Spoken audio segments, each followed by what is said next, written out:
I still remember the way she used to look at me, like I was her whole world. Back when we were just two broke kids in love, trying to figure out life together. I worked long shifts, took overtime when I could, and she stayed home with the kids. That was the deal. It wasn't perfect, but it worked. At least I thought it did. Then something changed. It started small, little things I tried to ignore. She stopped waiting up for me when I worked late. Stopped texting me during the day to see how I was doing. Our conversations became shorter, more forced. I told myself it was just stress, that maybe she was tired of being stuck at home with the kids all day. But then she started going out more. Just a girls' night, she'd say. You wouldn't like it. It's a bunch of feminist stuff. She'd never talked like that before. I didn't mind her having friends, but the way she talked about them, about me, like I was some kind of burden, didn't sit right. One night, she came home late, reeking of cheap perfume and wine. I asked her about it, joking at first. She laughed it off. God, you sound like my dad. That stung. I let it slide. But that was just the beginning. At first, I told myself I was overreacting. People change, right? Maybe she was just growing into a new version of herself, finding her independence or whatever. But that excuse started to wear thin when the late nights became more frequent. She'd dress up like she was going on a date, heels, makeup, perfume. I wasn't the jealous type, but something about it didn't feel right. The worst part? She barely looked at me anymore, like I was a relic of her past, something she'd outgrown. One night, I asked her directly, "Who are you meeting?" She sighed, like the question itself was exhausting. "Just the girls, again. You wouldn't get it. Try me." She rolled her eyes. "It's a feminist book club. We talk about, I don't know, things that probably wouldn't interest you." That was a weird way to put it. Like what? Like how marriage is just a tool to control women. How men expect us to be mothers and wives while they live their lives however they want. She folded her arms. "Stuff you probably don't want to hear." I forced a laugh. "I work 60-hour weeks to give you and the kids everything we need. When have I ever controlled you?" She shrugged. "I don't mean you specifically. It's just the system, you know?" I didn't know. Something wasn't right. That much I did know. A few days later, I noticed she was glued to her phone more than usual. She used to leave it out on the table, charging overnight, but now it was always in her hand, face down when she wasn't using it. I made the mistake of checking our phone bill. Dozens of late-night calls to the same number. Texts at all hours. I asked her about it casually. "Who's this number you keep talking to?" She blinked, caught off guard for just a second before her face hardened. "A friend." "Why?" "You've been talking a lot." She scoffed. "Jesus, you're paranoid. It's just someone from the club." That didn't sit right with me, but I let it go. I wasn't the kind of guy to start accusing my wife of cheating just because she had a new friend. But my gut told me something was wrong, and I should have listened to it sooner. A few weeks passed, and the distance between us only grew. She barely spoke to me, and when she did, it felt like she was just going through the motions. The woman I married, the one who used to kiss me goodnight, who used to laugh at my dumb jokes, was gone. In her place was someone colder, more distant. Then, one night, everything changed. She came home late again, this time smelling of cologne that wasn't mine. She stumbled through the door, her lipstick smudged, her hair a mess. I didn't say anything at first, just sat there on the couch, waiting. She froze when she saw me. "Why are you still up?" I tilted my head. "Where were you?" She scoffed. "Out." "Out where?" She rolled her eyes. "Jesus, you're doing this again?" She dropped her purse on the table and started kicking off her heels. "It's my body, my choice. You and the kids are holding me back." I felt like I'd been punched in the gut. "What?" I whispered. She sighed, exasperated. "I love our kids, but I don't want to be just a mom, just a wife. I want to live my life. And if you weren't so controlling, you'd understand that." Controlling? I worked my ass off to provide for her, for our kids. I never once told her she couldn't go out, couldn't have friends. And now I was controlling because I wanted to know why my wife was coming home late, reeking of another man. I stood up slowly. "Are you seeing someone?" She didn't answer right away, just looked at me with something between pity and annoyance. Then finally she shrugged. "I've been talking to someone, yeah. He actually listens to me. He gets me." That was all I needed to hear. I exhaled sharply, nodding. "And what exactly do you want?" She crossed her arms. "An open marriage." I stared at her, waiting for the punchline, waiting for her to laugh, say she was joking. But she wasn't. "I want to be free to explore," she said, voice dripping with condescension. "I'm still young. I don't want to be stuck in this traditional, suffocating life forever." I couldn't believe what I was hearing. Suffocating? I let out a bitter laugh. "You mean the life we built together? The life where I work 60-hour weeks so you don't have to?" She waved a dismissive hand. "I never asked you to do that." I clenched my jaw. My hands curled into fists at my sides, not out of anger, out of sheer restraint. Could have screamed, could have yelled at her, called her every name in the book. But I didn't. Instead, I took a deep breath and nodded. "All right." She blinked. "All right." I turned and walked past her, down the hall. "Give me a second." She must have thought I was going to cool off, that I'd calm down and we'd talk more about this like rational adults. But I wasn't going to talk. I wasn't going to negotiate. I was going to end it. I walked straight to our bedroom, yanked an old duffel bag from the closet, and started throwing her clothes into it.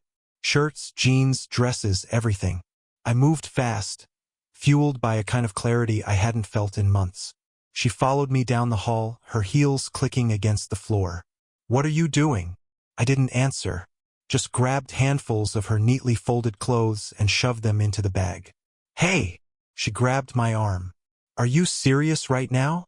I shrugged her off. "You want freedom? Fine. You've got it." I zipped the bag shut and tossed it onto the bed. "Get out." She let out a short, incredulous laugh. "You can't be serious."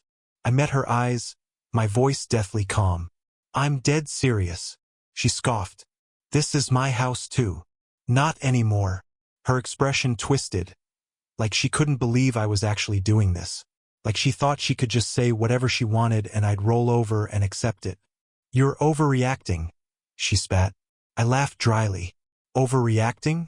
You came home at 2 in the morning smelling like another guy, told me you wanted an open marriage, and called our family suffocating. I think I'm reacting just fine."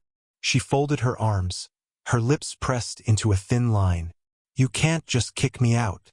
Watch me." I grabbed her purse off the table and shoved it into her arms. "You don't want to be tied down? Congrats. You're free." She was fuming now. "Where the hell am I supposed to go?" I shrugged. "Not my problem." Her jaw tightened. "What about the kids?" "What about them?" I shot back. "You just said we were holding you back. So go. Be free."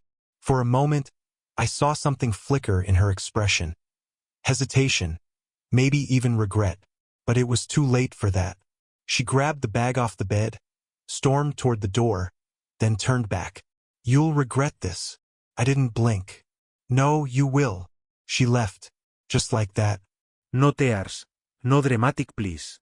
Just slammed the door behind her and disappeared into the night. And as much as it hurt, as much as it made me sick to my stomach, I didn't chase after her. I just stood there, staring at the door, listening to the silence she left behind. And for the first time in months, I could finally breathe. The kids woke up the next morning asking where their mom was. I didn't have the heart to tell them the whole truth. Not yet. I just said she needed some time away. They were too young to understand words like betrayal or open marriage or abandonment. But they felt it. I could see it in their little faces, the way they kept looking at the door, waiting for her to walk back in. She didn't. For the first few days, she didn't even call. Not to check on them, not to ask how they were doing. Nothing. And that told me everything I needed to know. She wanted freedom. She had it. I threw myself into being a dad, more than ever before. Making breakfast, packing lunches, driving them to school, helping with homework. Things she used to handle while I was working. It was exhausting, but at least I could look my kids in the eyes and know I was still here. Then, a week later, she finally texted. "We need to talk." I stared at the screen for a long time before answering. Me about what? She took her time responding. The kids. Like we were still something. Like she hadn't walked out without a second thought. Against my better judgment, I agreed to meet her at a cafe the next evening. Not for us, but because I needed to know where her head was when it came to our kids. She showed up looking different. Not in a new woman kind of way.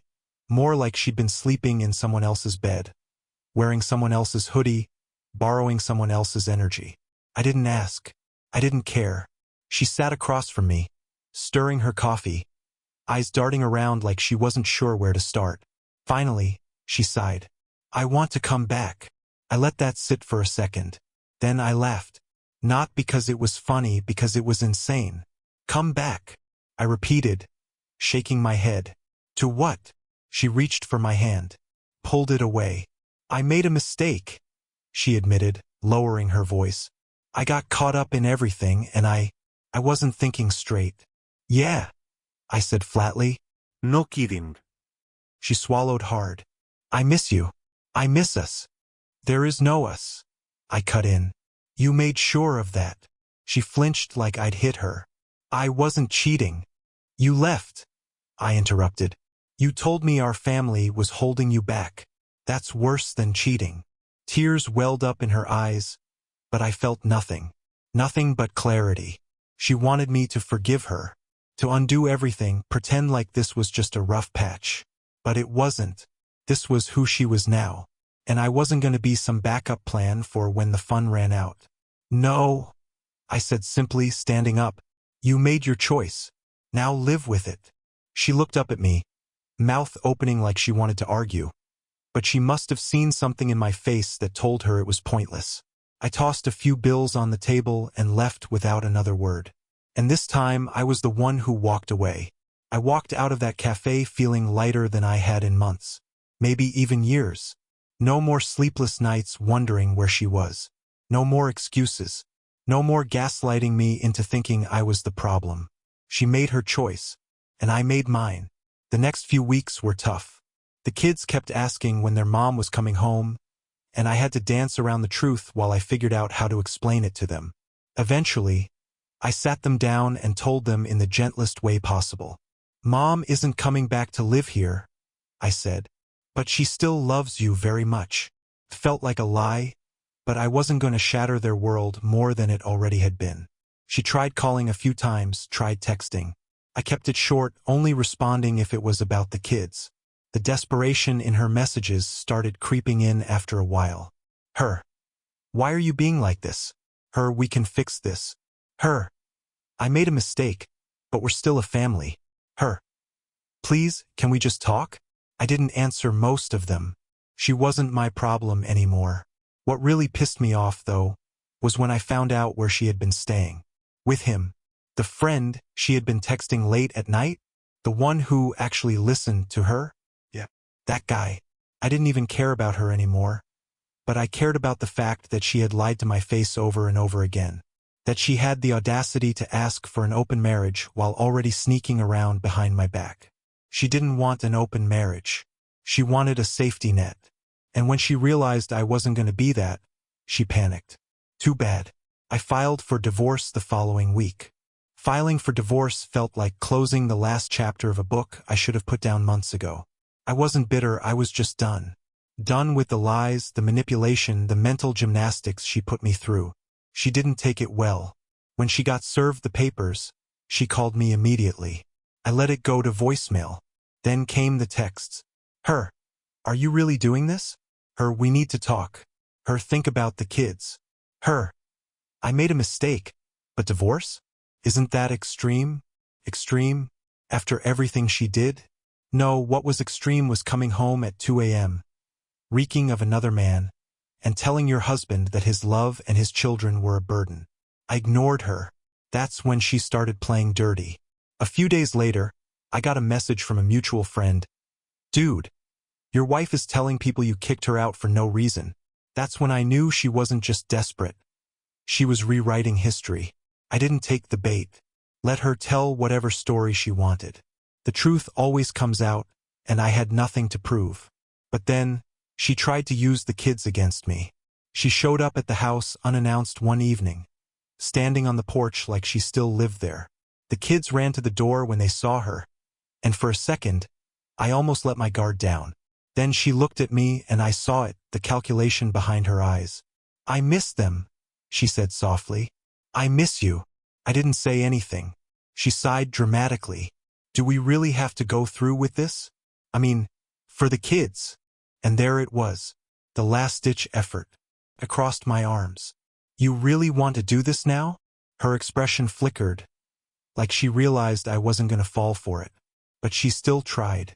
"They need both parents, don't you think? Maybe we can try counseling, work through this. I mean, we have history."